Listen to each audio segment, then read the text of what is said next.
você que está aqui no nosso salão, em Salvador. Boa noite a você que está na nossa live, em várias partes do nosso país, na nossa cidade também, em Goiânia, Franca, Mossoró, Feira de Santana. Deus abençoe vocês.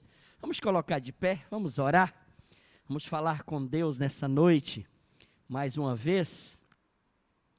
Pedir ao Senhor que nos abençoe, que nos dê juízo, dê entendimento gracioso da Tua palavra. Senhor Jesus, mais uma vez, nos aproximamos do Senhor de maneira especial. Primeiro, para Te agradecer por todo o bem que o Senhor tem nos feito.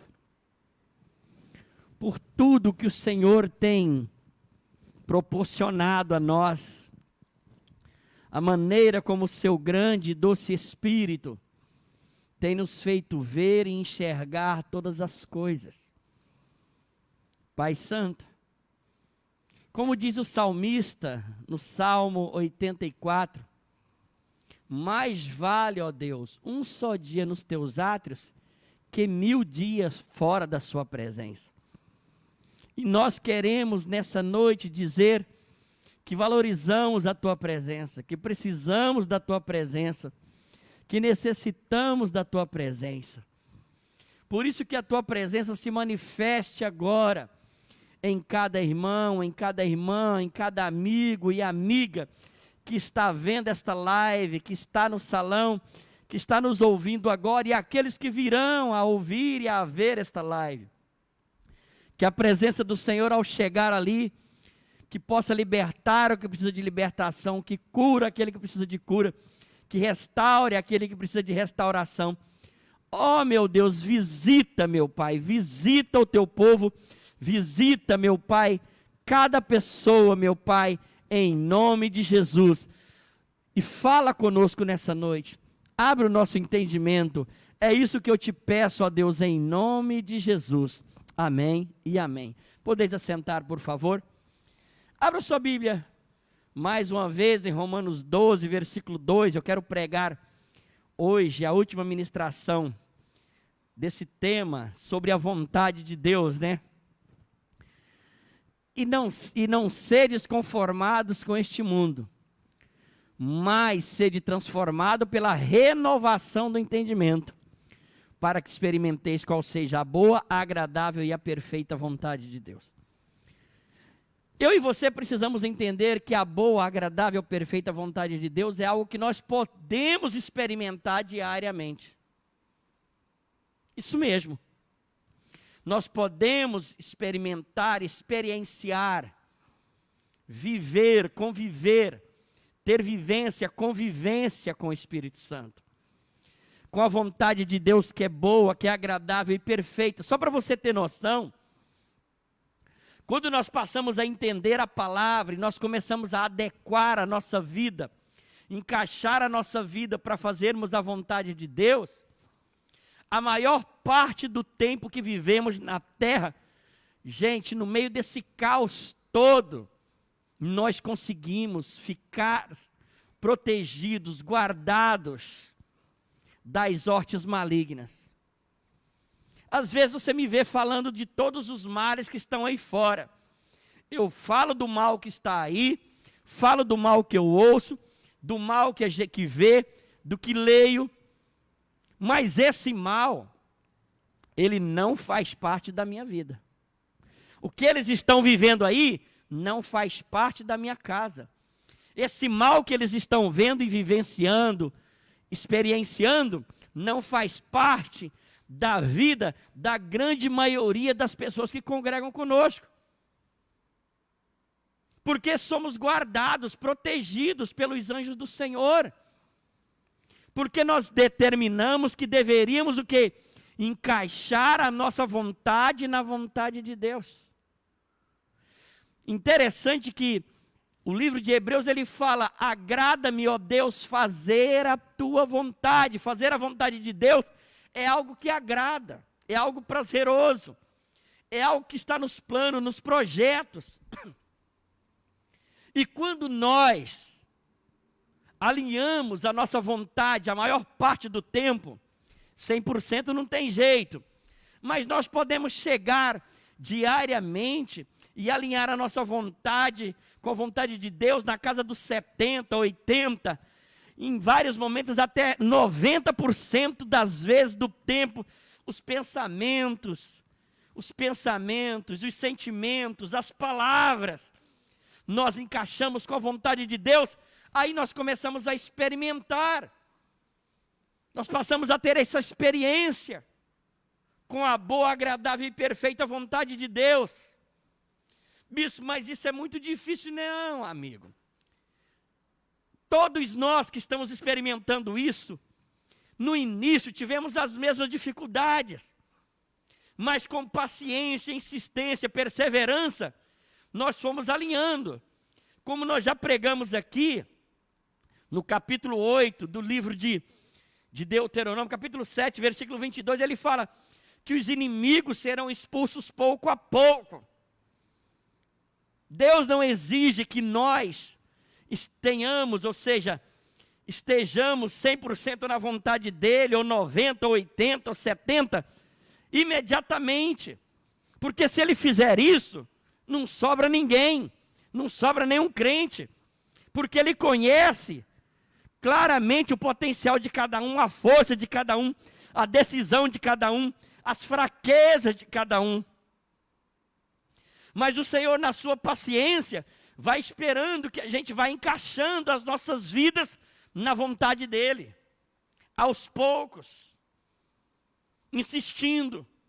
Às vezes nós fazemos certo, a outra vez fazemos certo, mas outras vezes a gente, até o que parece ser certo, dá errado. Porque às vezes nós estamos fazendo certo, pensamos que estamos fazendo certo, mas tem uma outra pessoa do outro lado, e aquilo que é certo para nós, ela entende como errado, e aquilo vira confusão, vira contenda, gera uma dificuldade, e aquilo nos angustia, nos oprime, nos chateia, e aí nós temos que consertar, para alinhar com a vontade de Deus. Mas a única coisa que a gente precisa entender, que para experimentar isso, tem que mudar o entendimento, a maneira de entender o reino, de entender as coisas de Deus. E nessa noite eu quero ser direto e reto e claro com você. A única coisa que você e eu precisamos entender é, com toda a clareza, como falamos no domingo, ninguém consegue resistir à vontade de Deus. E aquele que se endurece,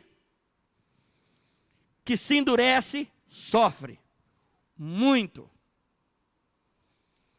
Não seja aquela pessoa que sabe qual é a vontade de Deus. Olha o que está escrito, por favor, no livro de Tiago, capítulo 4, versículo 17. Olha Tiago 4, 17. Para você ver aqui. Tiago 4, 17. Aquele, pois, que sabe fazer o bem e não faz, comete pecado. Ou seja, a pessoa sabe qual é a vontade de Deus. Sabe o que é o bem. Sabe o que é correto. Sabe o que precisa ser feito. Mas tem uma força dentro dela que a impede. Ela sabe que tem que fazer o bem e não faz, ela comete pecado. E se comete o pecado, vai sofrer o dano.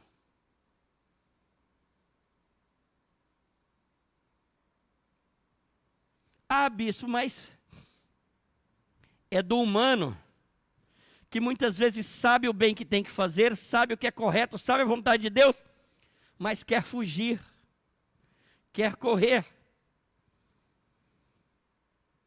quer se afastar, quer ir para longe da vontade de Deus.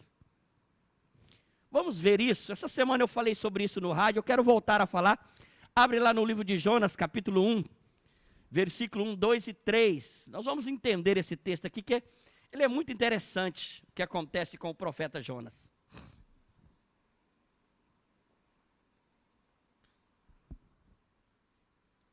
Jonas, capítulo 1, versículo 1, 2 e 3 inicialmente. Veio, pois, o quê? A palavra do Senhor a Jonas, filho de Amitai. Leia. Veio, pois, a vontade de Deus, ou seja, a palavra de Deus, a palavra do Senhor, está revelando a vontade de Deus, a direção de Deus, o que Deus espera de Jonas. Então, veio a direção, e essa direção, quando se fala da palavra do Senhor, ela vem através de uma música que Deus desperta, e através do texto da música, fala, olha, é assim, ou seja, Deus está mostrando a vontade dele. E a pessoa escutou e entendeu. Ou então, a pessoa está escutando rádio, a vontade de Deus soprada no ouvido.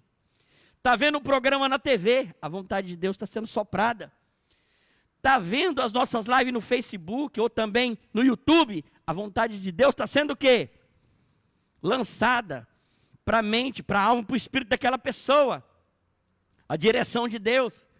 A pessoa vem para a igreja, aqui lança-se a palavra, a vontade de Deus está sendo expressada para essa pessoa. Ela lê a Bíblia, um versículo salta aos olhos, salta ao coração, a direção de Deus está sendo dada, assim como foi dada a Jonas.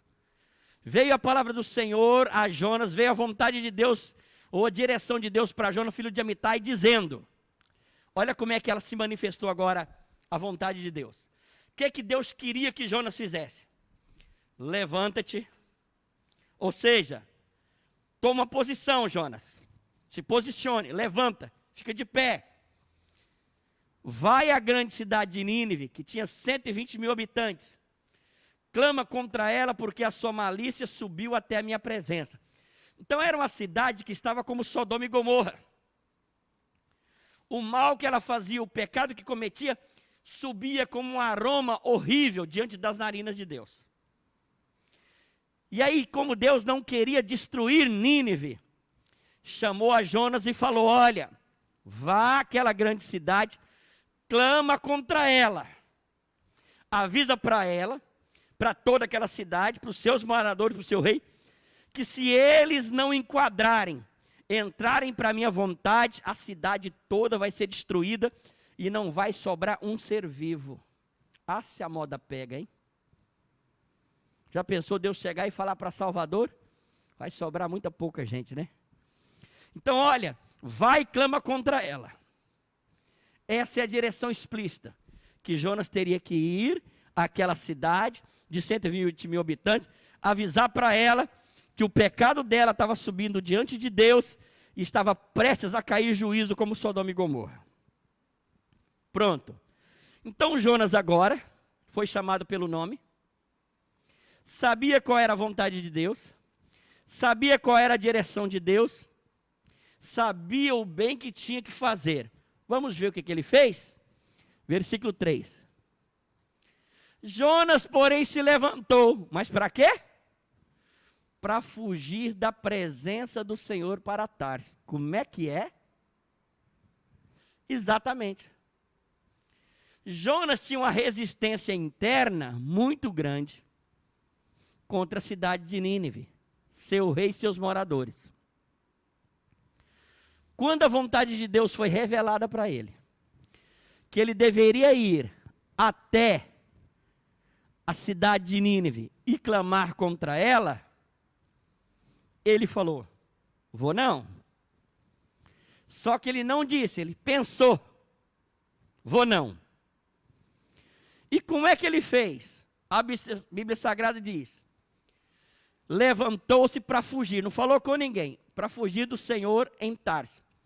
Descendo a Jope, achou um navio que iria para Tarsis, pagou, pois, a passagem, desceu para dentro dele, para ir com ele para Tarsis, para longe da presença do Senhor. Gente, olha a visão que Jonas tinha de Deus. Na cabeça de Jonas, ele fez o seguinte pensamento: Deus me mandou pregar, falar aquela cidade, mas eu não quero. Ele estava na região de onde? De Jope. E os pensamentos de fugir para Tarsis veio quando ele estava na cidade de Jope.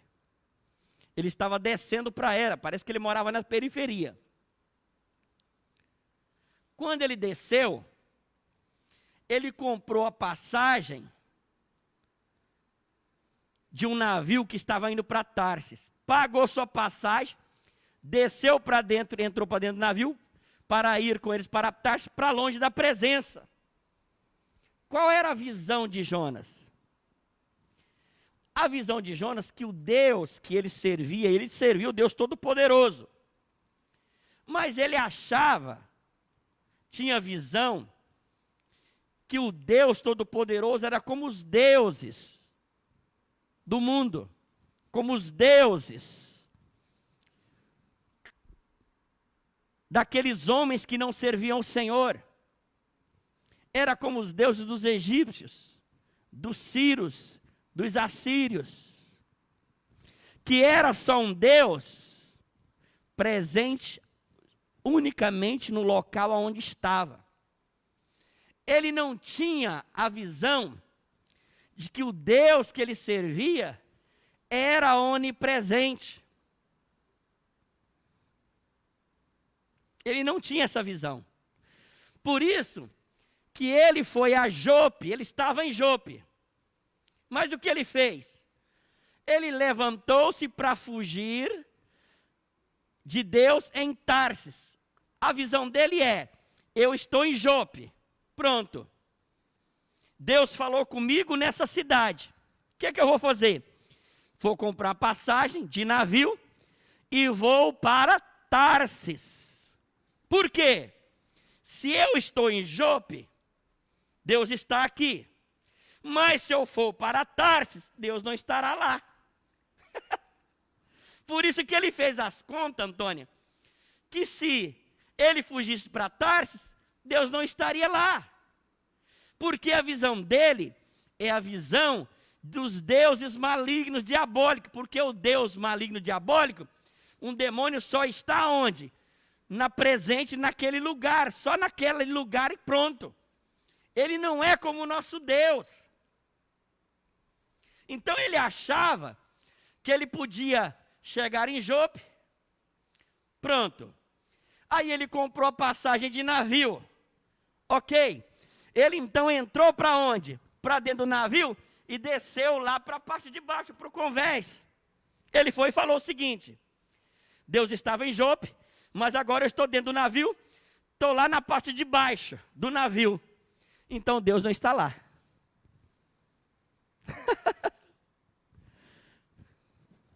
E às vezes tem um punhado de crente que pensa desse jeito. Que Deus está aqui, mas Deus não está lá. Essa era a visão de Jonas. Ele não tinha a visão de onipresença do Deus Todo-Poderoso. Segura aí esse texto, vamos voltar nele.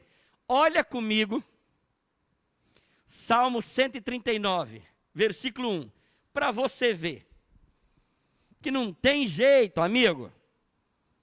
Essa visão de Jonas cai por terra aqui agora, no Salmo 139 de 1 em diante. Senhor, tu me sondas e o quê? E me conheces. O Senhor conhece a mim e conhece você. Olha o versículo 2. Tu sabes o meu assentar. Mas como assim? O Senhor sabe que hora que eu me assentei hoje? Sabe.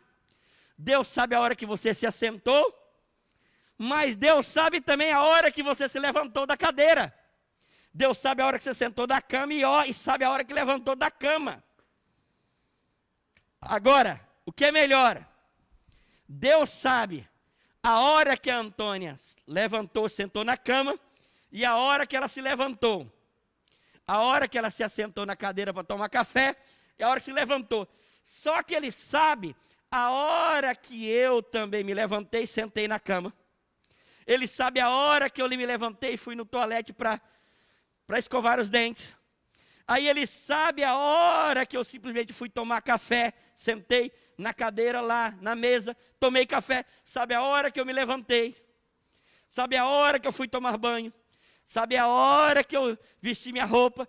Sabe a hora que eu vim para o trabalho. Ele estava lá com a Antônia, mas estava lá comigo. Onipresença. De longe entende meus pensamentos. Continua versículo 3. Cercas o meu andar, o meu deitar, conhece todos os meus queridos. Olha o que ele está dizendo, todos os meus caminhos.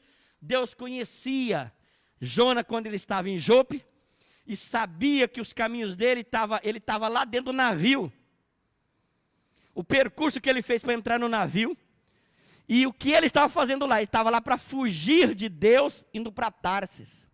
Como se ele pudesse. Continue.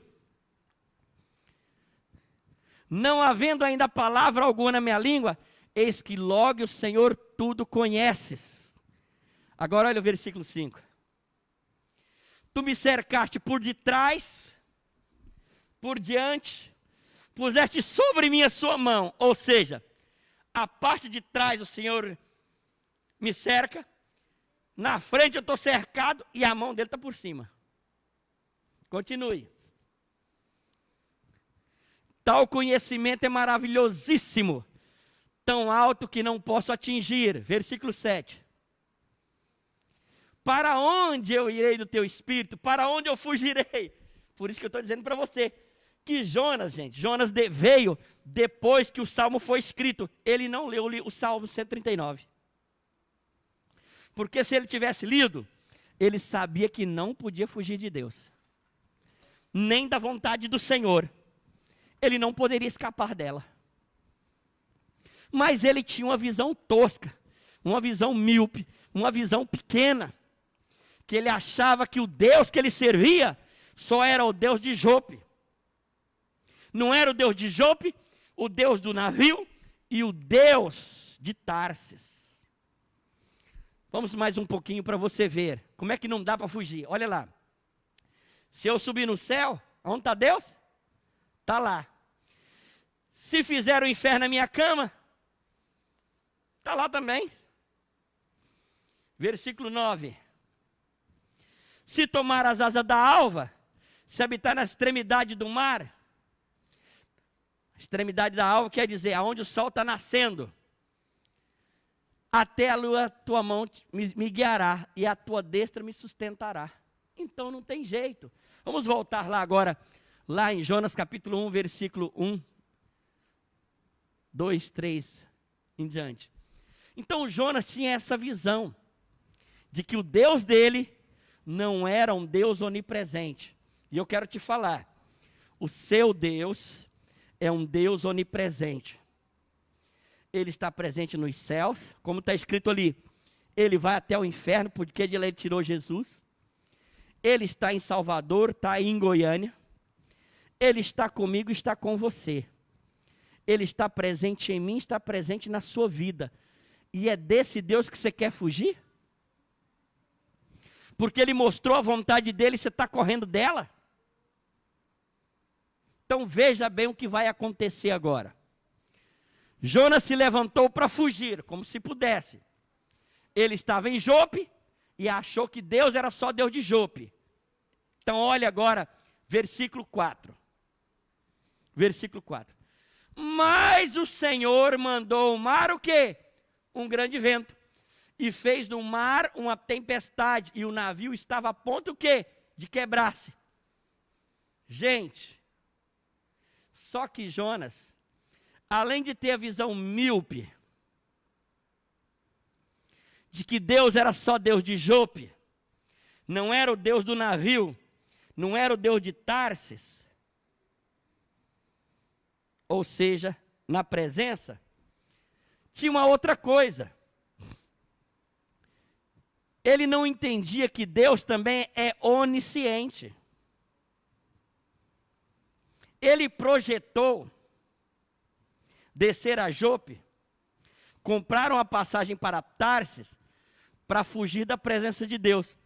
é como se Deus não tivesse ciência do que ele estava pensando e planejando.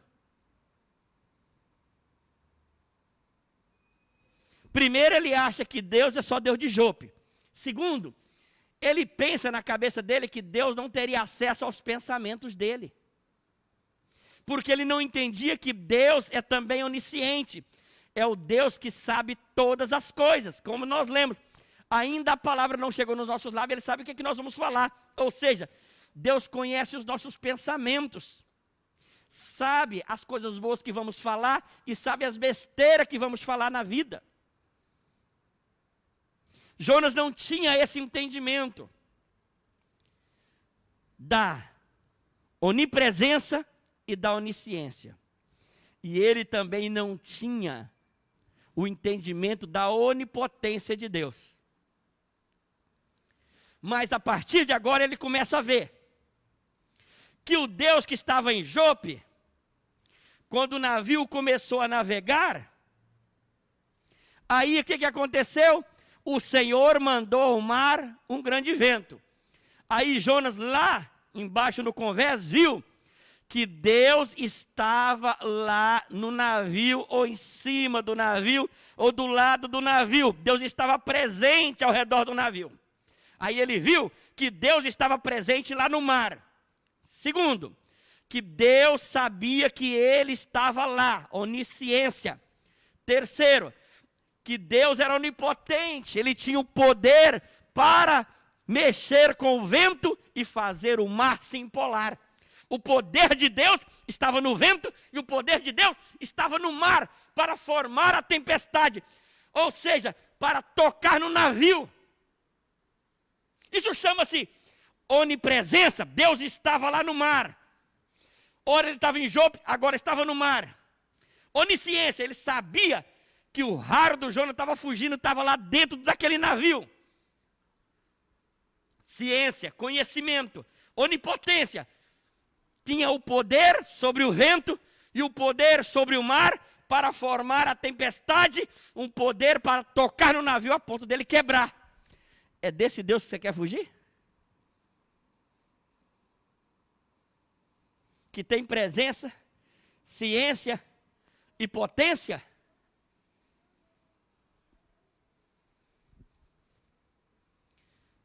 Vocês conseguem entender o raciocínio? Olha o poder de Deus se manifestando aqui, gente. A onipotência de Deus se manifestando. Quando a pessoa decide fugir da vontade de Deus, ela não fala, ela não exacerba, ou seja, não exala o que vai fazer, só pensa.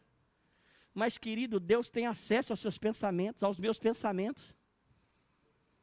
Onisciência.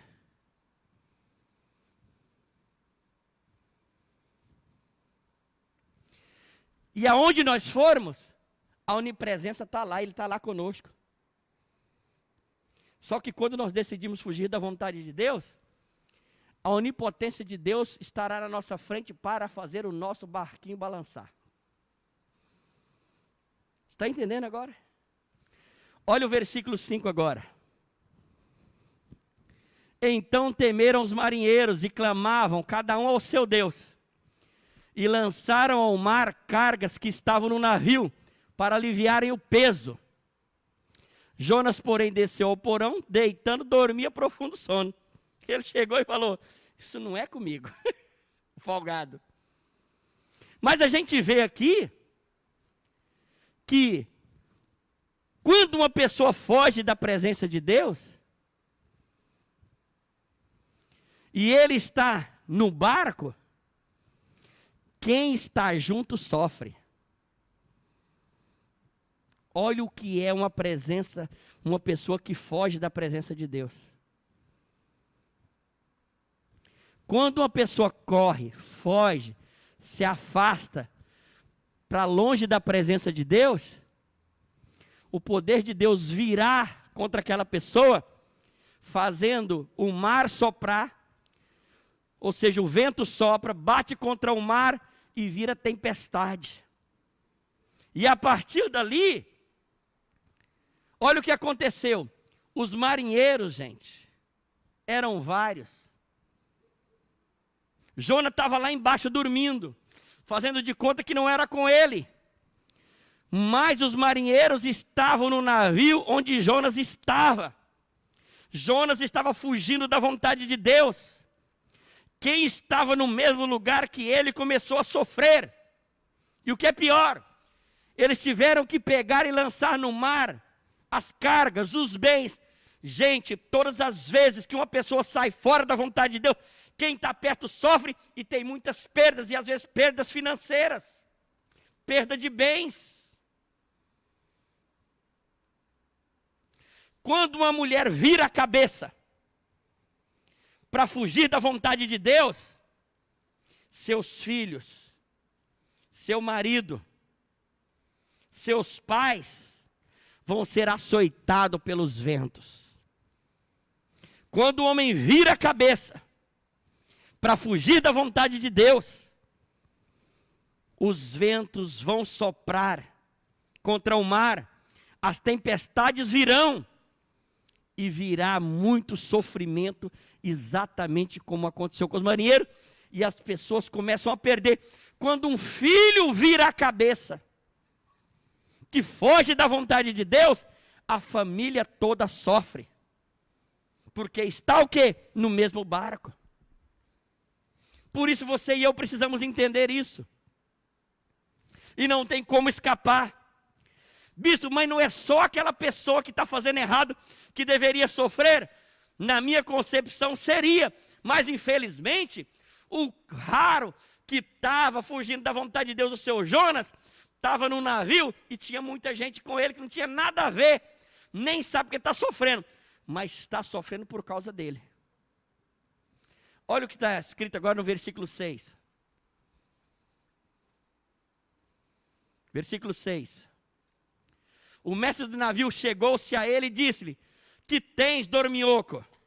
Levanta-te e clama ao teu Deus, assim Deus se lembre de nós, para que não pereçamos. Versículo 7. E diziam cada um ao seu companheiro: lancemos sorte, para que saibamos por causa de quem sobreveio. E a sorte caiu sobre Jonas. Versículo 8. Então disseram: declara-nos tu agora, por causa de quem nos sobreveio este mal. Que ocupação é a tua? De onde vens? Qual é a tua terra? De que povo és? Ele disse: eu sou hebreu, temo ao Senhor, Deus do céu, que fez o mar e a terra seca. Então estes homens encheram-se de grande temor e disseram: por que fizeste tudo isso? Pois sabiam os homens que ele fugia da presença, porque ele tinha declarado. Quem está fora da vontade de Deus, sabe. Só que muitos não querem admitir. E todos ao redor estão sofrendo, gente. Um filho que começa a tirar notas ruins na escola, ele está fora da vontade de Deus. Os pais vão sofrer. Uma garota que começa a namorar fora da hora, está fora da vontade de Deus. Todos vão sofrer. Um marido que fica o tempo inteiro brigando e riliando na empresa que trabalha, forçando a barra para ser mandado embora, a casa toda vai sofrer. Uma mulher briguenta e rilienta que fica arrumando confusão com os vizinhos, toda a família vai sofrer. Porque está no mesmo barco. Mas a pessoa sabe que o barco está balançando por causa dela, que o barco está quase arrebentando, mas a pessoa não admite. Pelo menos Jonas falou: olha, tudo isso está acontecendo por minha causa. Vamos ver o versículo 11. Disseram: que faremos nós para que o mar se acalme? Porque o mar ia se tornando cada vez do quê? Mais tempestuoso. Olha o poder de Deus, olha a onipotência. Enquanto aquela pessoa que está fora da vontade de Deus está no barco, ó, está sendo soprado. Os ventos estão lá na tempestade sobre o mar. Continue, versículo 12. Levantai-me e lançai-me no mar, e o mar vai se aquietar, porque eu sei que por minha causa sobrevive essa tempestade. Eu duvido que esse homem que está fora da vontade tem coragem de falar isso. Ah, se tivesse, hein? Me joga no mar. Aí a tempestade passa. Continue o versículo 13. Então os homens remavam para fazer o navio voltar, mas não podiam porque o mar o que ia se embravecendo cada vez mais. Olha agora aqui. Então clamaram ao Senhor e disseram: ah, Senhor nosso Deus, te rogamos que não pereçamos por causa deste homem, e que não ponha o sangue do inocente, porque tu, Senhor, fizeste como te aprouve. Agora olha o versículo 15. Então levantaram Jonas e lançaram no mar, e cessou o quê? A sua fúria. Olha o onipresente e o onipotente aqui. Quando aquele que está fugindo se enquadra novamente, o mar cessa. Para de atingir quem está perto. Mas só, olha a onipotência de Deus agora aqui. Quando eles lançaram Jonas, olha o versículo 16. Temeram, pois, estes homens ao grande temor, e ofereceram sacrifício ao Senhor e fizeram votos. 17. Quando lançaram Jonas, preparou, pois, o Senhor um grande peixe. Quando jogaram Jonas para cima, já tinha uma baleia, porque não tem outro peixe, gente. Uma baleia mede 38 metros, como aquela que morreu encalhada aqui na Pituba, a gente foi lá ver. 38 metros, cabe um homem tranquilo. Esse salão aqui, só para você ter uma ideia, ele tem 25 metros. 25, ó, daqui até lá, 25 metros. Só para você ter noção. Quer dizer, 25 para 38, está faltando quanto ainda, gente? 13 metros. Olha o tamanho da baleia. Cabe nós todo mundo dentro dela. Na hora que levantaram o Jonas e jogaram para cima, o Todo-Poderoso foi, o Onipotente chegou, que tem o poder sobre a baleia, falou: abre a boquinha, que você vai receber um amargo dentro de você. E ela, pá, engoliu o camarada. Deus estava agora onde? Ou seja, e Jonas passou 3 dias e 3 noites. O Todo-Poderoso estava lá com Jonas, tanto é que deu oxigênio para o Jonas, para ele não morrer. Não tem jeito de escapar, gente. Não tem jeito de fugir. Então preste atenção no que eu vou lhe dizer agora. Deus sabe o que você está pensando, porque Ele é onisciente. Deus sabe que você está querendo fugir para qualquer lugar. Ele é onipresente, Ele vai estar com você aonde você for. E Ele é onipotente, tem o poder para segurar, barrar e te impedir de fazer as coisas que você quer fazer. Então ali nós vemos a onipresença, a onipotência e a onisciência de Deus. E Jonas não tinha esse entendimento. Por isso ele achava que podia fugir. Mas eu quero terminar com você vendo um outro homem para te mostrar algo. Preste atenção. Vamos lá em Daniel capítulo 4. Daniel capítulo 4. Olha comigo aí, por favor. Daniel 4. O versículo 24 em diante. Esta é a interpretação ao rei. Isso era Daniel dando a interpretação para Nabucodonosor do sonho que ele teve. Este é o decreto do Altíssimo que virá sobre o rei meu senhor. Pronto, versículo 25. Serás tirado dentre os homens, e a tua morada será como os animais do campo, e te farão comer ervas como bois, serás molhado do orvalho do céu, passar-se-ão 7 tempos, ou seja, 7 anos por cima de ti, até que conheças que o Altíssimo tem domínio sobre o reino dos homens e dá a quem quer. Então ele está mostrando claramente o que era o sonho. Versículo 26. E quando ao que foi falado, e quanto ao que foi falado, que deixasse o tronco com as raízes da árvore, o teu reino voltará para ti, depois de tiveres conhecido que o céu reina, depois de que tiveres conhecido que os céus governam sobre a terra, com onipresença, onipotência, onisciência de Deus. Agora, olha aqui agora. Aqui, Deus revela através de Daniel a vontade dele. Para quem? para Nabucodonosor: ó rei, aceita o meu conselho. Olha a direção de Deus. Põe fim aos teus pecados, praticando a justiça, as tuas iniquidades, usando de misericórdia para os pobres, pois talvez se prolongue a sua tranquilidade. Então preste atenção. A vontade de Deus foi revelada, dizendo: olha, aceita o conselho, põe fim aos pecados, pratica a justiça, põe fim às iniquidades, usa de misericórdia. A vontade de Deus foi revelada. Porque se você não fizer isso, Nabucodonosor, você vai ficar 7 anos como um animal. Você vai pastar, você vai sofrer muito, vai pastar mesmo, feito bicho. Quando Nabucodonosor ouviu aquilo, gente, ele temeu muito. Ele tinha temor e tinha medo. Preste atenção agora, versículo 27. Todas estas coisas vieram, 28, vieram sobre o rei Nabucodonosor. Agora, olha para você ver que interessante o versículo 29. Ao fim de 12 meses, depois de 1 ano, que Deus tinha falado com ele. Preste atenção nisso aqui, por favor. Depois de 1 ano, 12 meses, é como se a palavra tivesse vindo no mês de janeiro, passou fevereiro e março, abril, maio, junho e julho, agosto, setembro, outubro, novembro e dezembro. 12 meses. No primeiro mês, Nabucodonosor não dormia. No primeiro ou segundo mês, Nabucodonosor não comia. No terceiro mês, Nabucodonosor era tomado de medo todas as vezes que ele lembrava do sonho.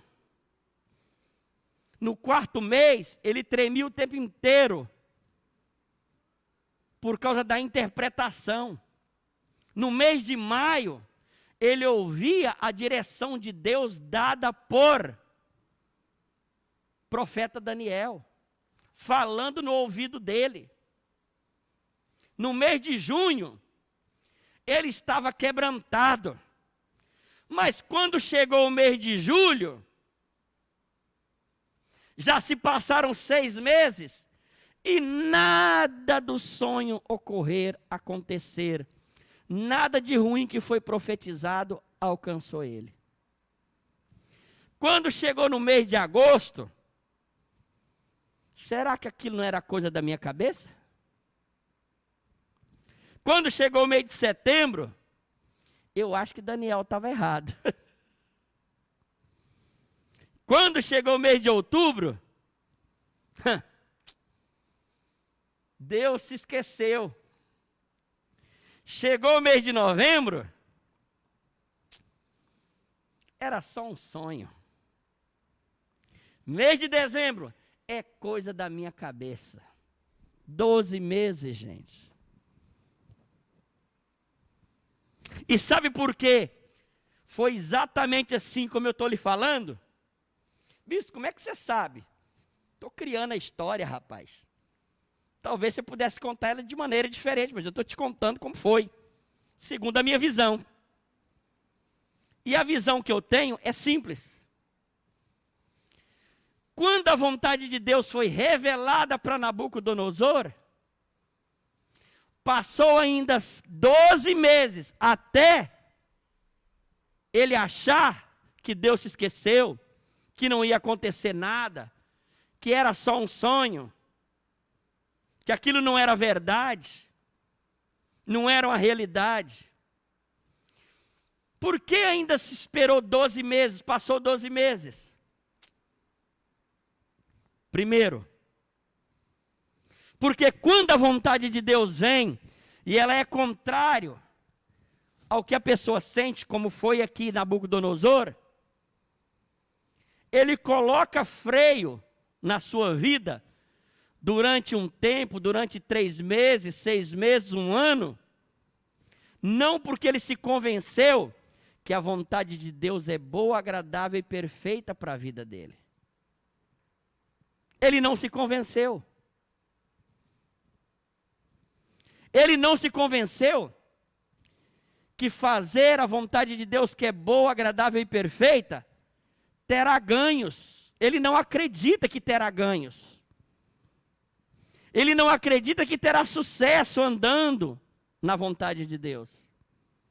Ele ainda tem uma visão distorcida, que a vontade de Deus para a vida dele é para colocar barreiras, limites, num linguajar bem mundano, para impedir ele de ser feliz. Essa é a visão. Deus é um Deus de tristeza, que só quer ver essa pessoa triste. Por isso, ele coloca a vontade dele, os mandamentos dele, contra a vontade dessa pessoa, porque Deus quer ver a pessoa infeliz.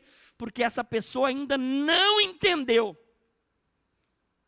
que andar na boa, agradável, perfeita vontade de Deus tem uns ganhos excelentes ou sobre-excelentes.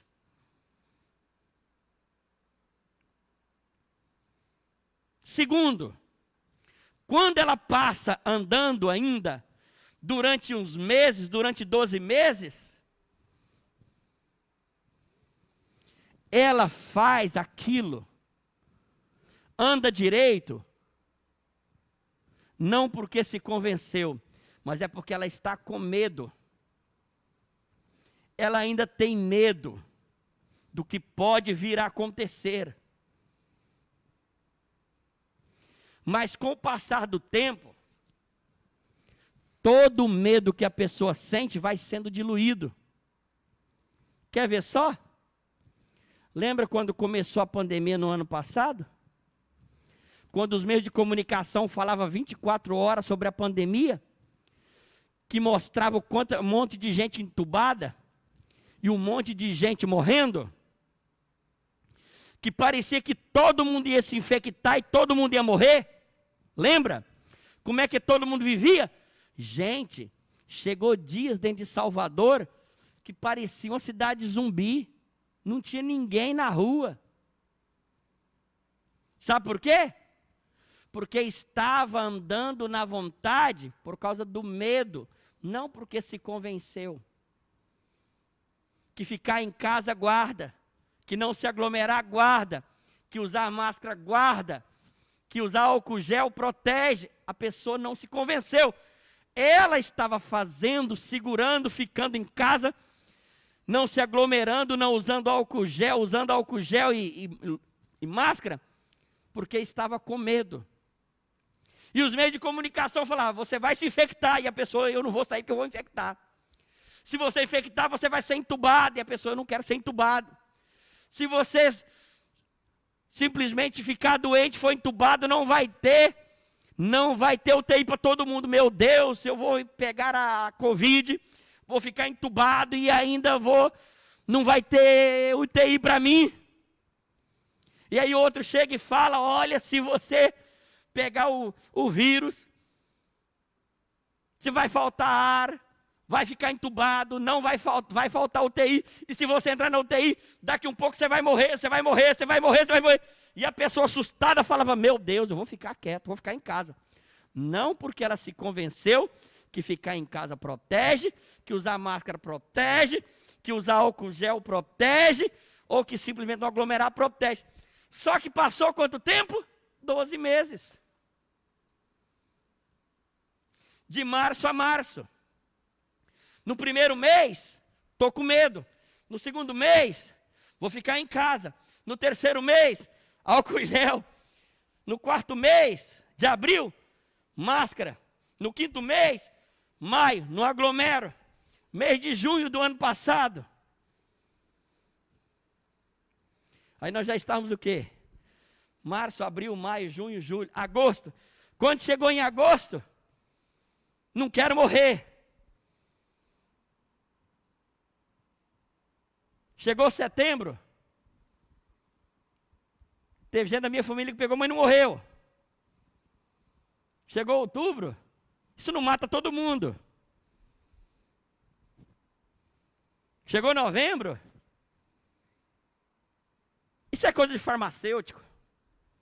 Chegou dezembro, quando saiu As primeiras vacinas, isso é para ganhar dinheiro. Chegou mês de janeiro, é coisa de globalista. É ou não é? Porque a pessoa não se convenceu.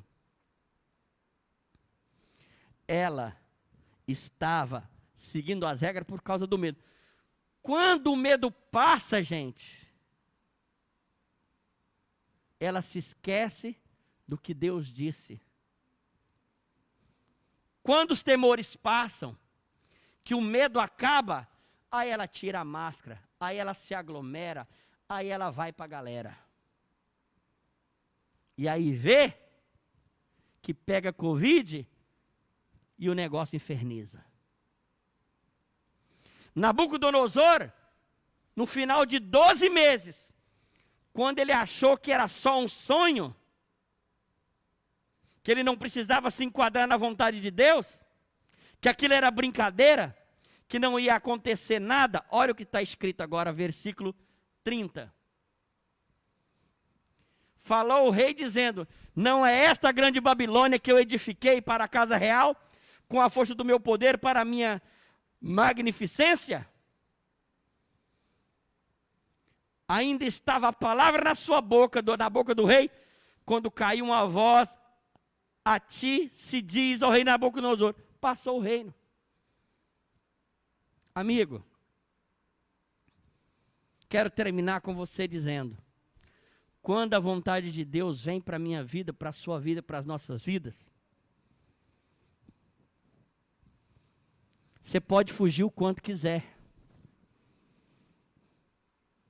E não se enquadre por causa do medo. Se enquadre porque você entendeu, como está escrito em Romanos 12, transformáveis para a renovação do entendimento. Entenda que Deus é onipresente, onisciente, onipotente. E Ele na onisciência, Ele não esquece da direção que nos deu. Pode passar 12 meses. E em 12 meses você dizer, foi apenas um sonho. Mas na hora que abrir a boca, como Nabucodonosor fez, as palavras estavam na boca, saiu a voz de Deus. E a partir dali, tudo que Nabucodonosor pensou que não aconteceria, veio sobre ele.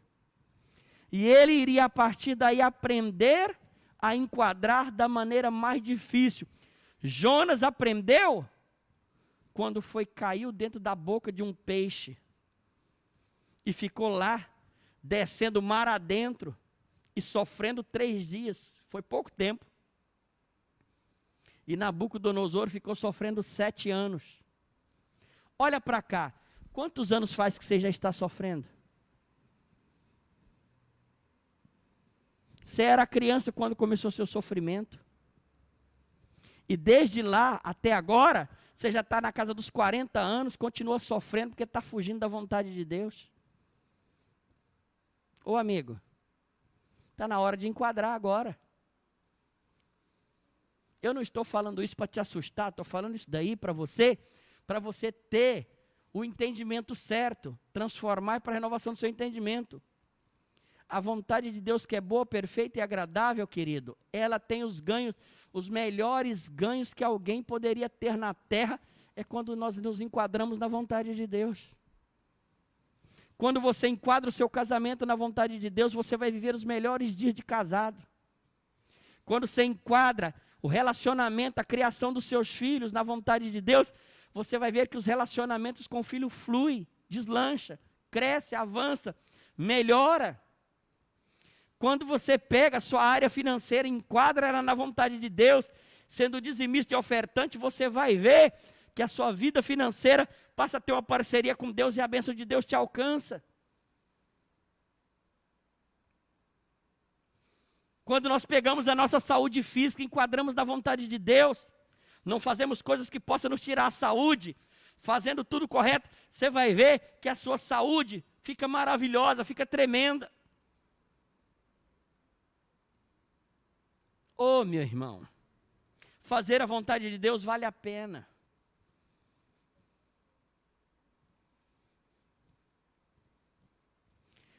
Quero terminar com você dizendo o seguinte.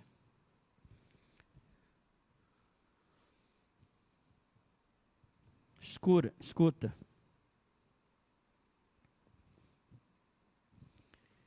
Eu estava ouvindo uma explicação de um estudioso. Ele estava dizendo, o mal não existe.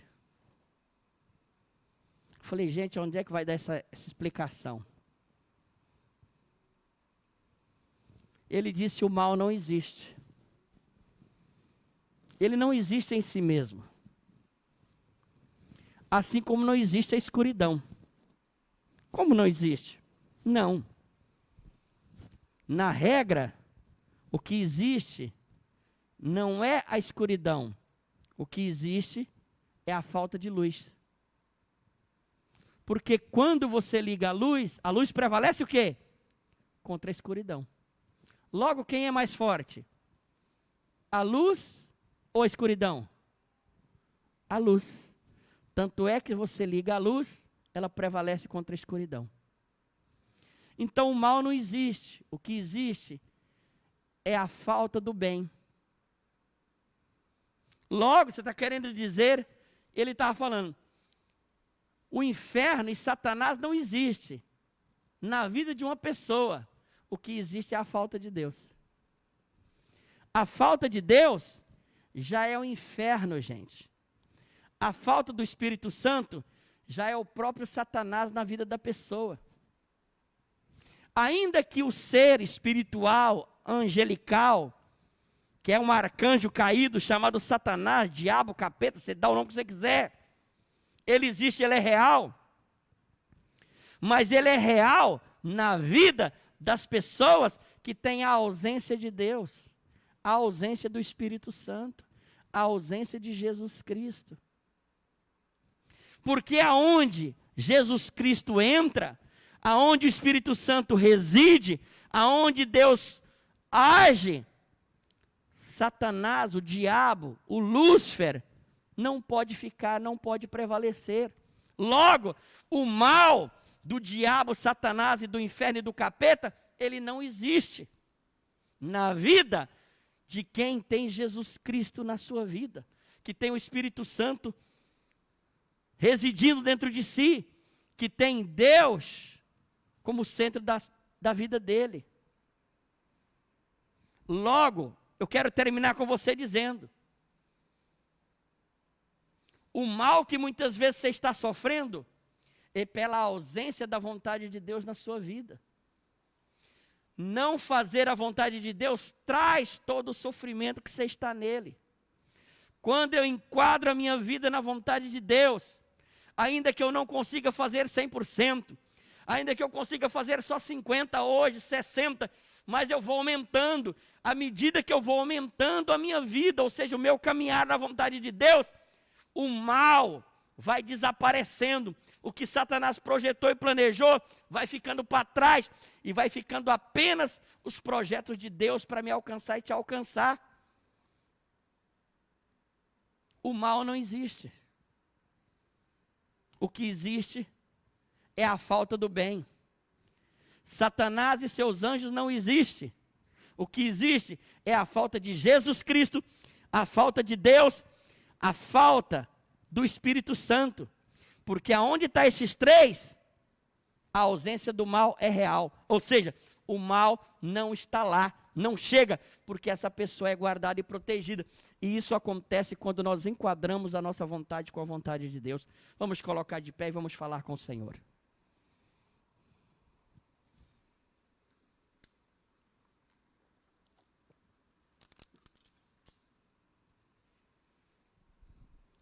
Ah, bispo, quer dizer que Satanás não existe? Eu não disse isso, eu estou dizendo que ele existe. Mas ele não existe na vida de quem anda na vontade de Deus, ou não é? A Bíblia diz que ele anda ao derredor de quem faz a vontade de Deus. Andar ao redor não quer dizer que ele está na vida. Andar ao derredor é a obrigação dele. Ele está ao redor, mas não está na vida. Quando a pessoa está fora da vontade de Deus, ele não anda ao derredor, ele anda na vida daquela pessoa. Por isso vamos orar. Vamos falar com Deus agora. para que quando formos avisados, aceitemos os conselhos que vêm de Deus. E não vamos esquecer, como Nabucodonosor precisou de 12 meses para ele achar que Deus tinha se esquecido. Ô irmão, Deus não se esquece do que Ele disse a você, do que Ele disse a mim, do que Ele disse a nós. Com seus olhos fechados agora, você que está aqui no salão, ore comigo agora, levanta as suas mãos, você também que está em casa, ore comigo agora e fala: Senhor Jesus, nesta noite, eu estou, mais uma vez, diante do Senhor. Fala: eu não quero fugir da sua vontade. Eu estou plenamente determinado. Fala: eu estou plenamente determinado a enquadrar a minha vida com sua vontade. Ah, meu Deus, e se eu estiver saindo dessa direção, que o Senhor mesmo me busque, me puxe, me leve novamente para o centro da sua vontade.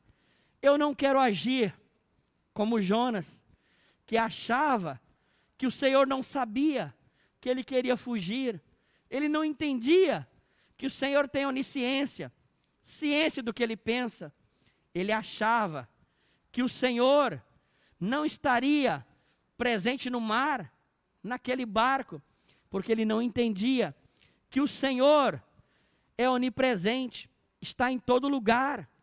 Mas ele também não entendia que o Senhor é onipotente, tem poder sobre tudo, sobre o mar, sobre o vento, sobre o barco. Oh meu Deus, o Senhor tem poder sobre a minha vida, me transforma, muda meu coração, muda a minha alma, muda o meu espírito.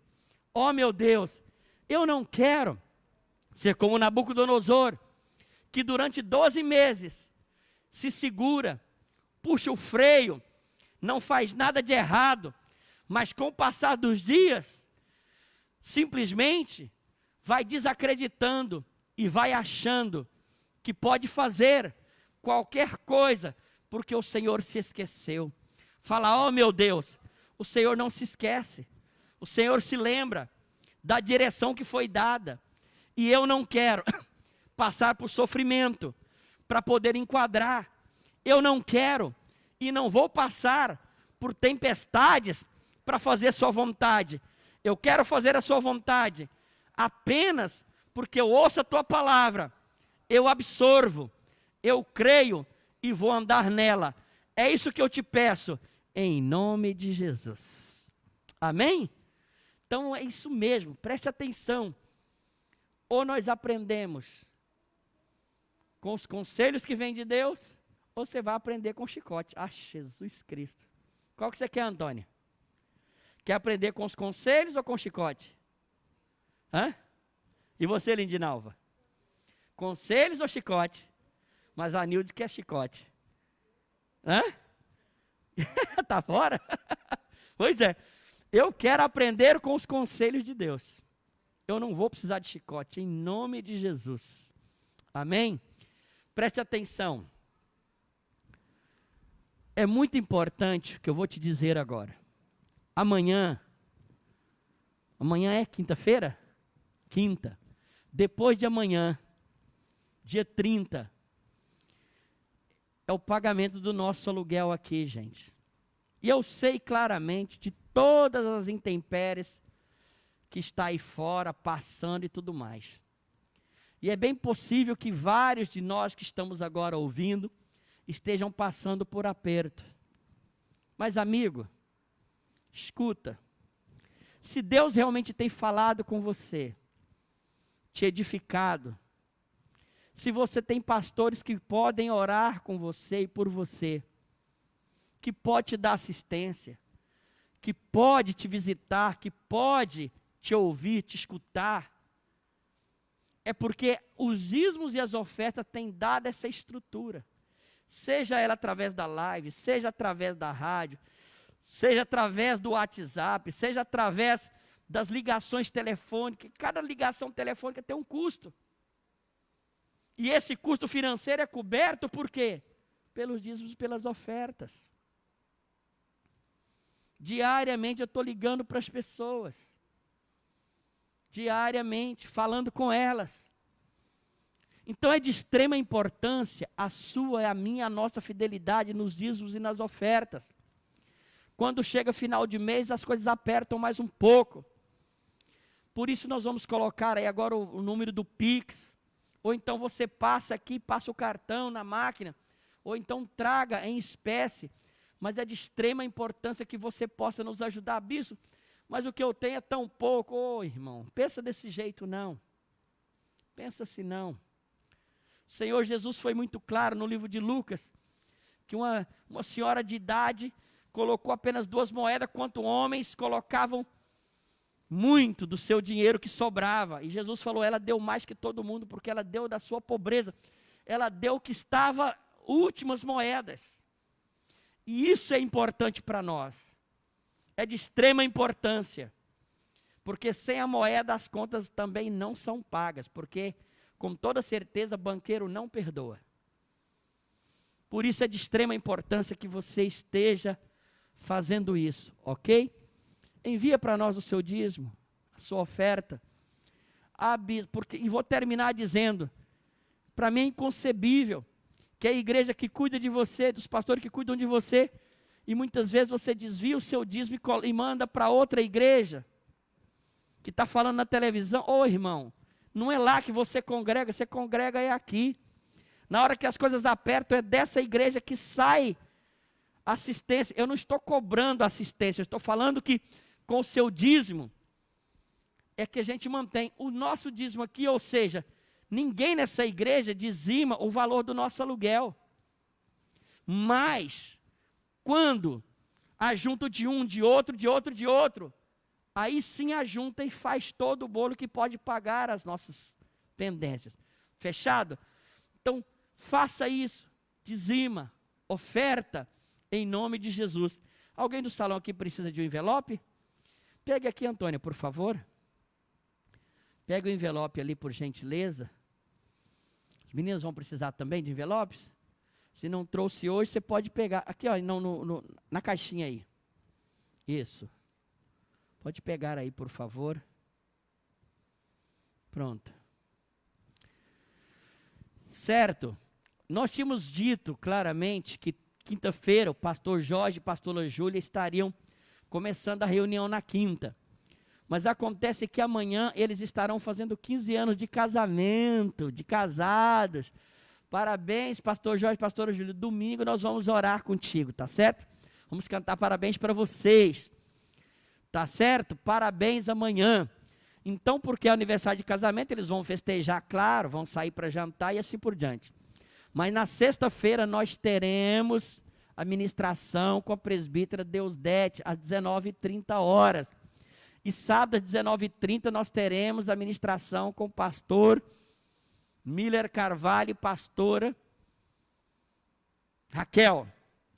E domingo pela manhã, nós teremos a ministração às 9h e também às 17h, ok? Vamos orar pelos dízimos e as ofertas. Senhor, em nome de Jesus, que o Senhor possa abençoar cada um dos meus irmãos, que a prosperidade de Deus os alcance, que a fidelidade do Senhor esteja na casa de cada um para fazer prosperar. É isso que eu te peço em nome de Jesus. Podeis, por favor, trazer e colocar no gasofilácio? Glória a Deus. Lembrando que você pode ouvir o nosso programa todo domingo, todos os dias, de segunda a sexta-feira, das 8 às 11. Das 8 às 11 da manhã. É só você entrar www.helbot Web Rádio. O web com W-E-B, Web Rádio. Ou então abaixe o aplicativo. Amanhã eu quero mandar para vocês claramente o folderzinho da rádio para todas as pessoas, para vocês baixarem, porque nós vamos começar agora a mudar os estilos dos programas. Porque durante um ano a gente está só firmando, porque vários dias a internet ainda estava ruim, mas agora estabilizou 100%, e nós vamos mudando as programações, ok? para que nós tenhamos uma programação muito jóia, muito ajustada. Levantem suas mãos, eu quero abençoar a sua noite. Ore comigo e fala: Senhor Jesus, nesta noite, em paz, eu me deito e logo eu pego no sono, porque só o Senhor é quem me faz, ó Deus, repousar seguro. Me leva em paz, me traga em paz, em nome de Jesus. Amém. Deus abençoe vocês, Deus abençoe sua vida, você da live, que o Senhor te guarde em nome de Jesus. Deus te abençoe, Douglão. Fica firme, que o Senhor te restaure.